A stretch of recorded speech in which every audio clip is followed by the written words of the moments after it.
The European conquest and settlements of the Americas at the beginning of the early modern period brought about an immense and irreversible change in world history, a transformation so powerful that it reshaped the destiny of entire continents. Previously unknown peoples, cultures, and technologies would encounter one another for the first time, creating moments of wonder, fear, and unimaginable curiosity that would echo through generations. Rumors of ancient civilizations with immense riches and exotic treasures would ignite the imagination of explorers and kings alike, fueling dangerous dreams of glory and conquest. Stories of a fabled El Dorado or a lost city of gold waiting to be discovered spread like wildfire, pulling brave and sometimes desperate into the unknown. Within a period of a little over 40 years, the exploits of these Europeans would lead to the downfall of two once mighty empires, shaking the very foundation of the New World. And in their place would be established the first truly global superpower, marking the beginning of a new era in human history. Lifetime, but they achieved remarkable feats of exploration and survival in lands that were harsh, unforgiving, and completely unknown. In this four-part miniseries, we will explore their truly remarkable and immense encounters in the New World, stories filled with danger, loss, hope, and incredible human endurance. This is the history of the conquistador, Álvar Núñez Cabeza de Vaca. Born into a family of the minor nobility around 1490 in Jerez de la Frontera near Cadiz, Cabeza de Vaca was raised in a world where honor, war, and loyalty defined a man's life. He was schooled in the arts of war from an early age, preparing for a future filled with conflict and responsibility. He entered the retinue of the Duke of Medina.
Valuable experience and proving his loyalty.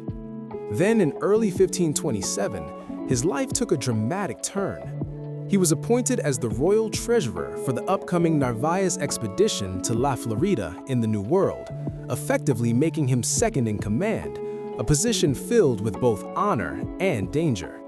The fleet of 5 vessels set sail, carrying 600 soldiers and colonists, each one filled with dreams of wealth, adventure, and a better future. But from the very beginning, things began to go wrong. While on Hispaniola, around 150 men deserted, fearful after hearing stories of previous disastrous expeditions. A shortage of horses added to the crisis, forcing difficult decisions that would shape the fate of the entire journey. Then came the storm. By greed and ambition, they marched north into unknown lands, unaware of the horrors that awaited them. Starvation, disease, constant attacks, and endless exhaustion began to destroy them. Men who once dreamed of gold were now simply trying to stay alive. When they finally reached Apalachee, there was no gold, only disappointment and growing danger. The natives attacked them relentlessly, forcing them into a desperate retreat.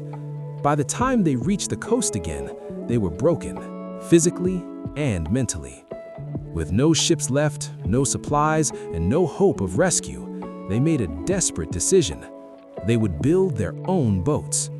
Using whatever they could find, trees, animal skins, and even parts of their own equipment, they created small, fragile vessels. They even killed their remaining horses for food, using every part to survive. Finally, they set sail. They became traders, healers, and survivors. Cabeza de Vaca even became known as a faith healer, gaining followers who believed in his mysterious powers. To some, they were strangers. To others, they were something more. Children of the sun, beings with the power to heal and to destroy. And so, their journey continued, through hardship, faith, and the unyielding will to survive.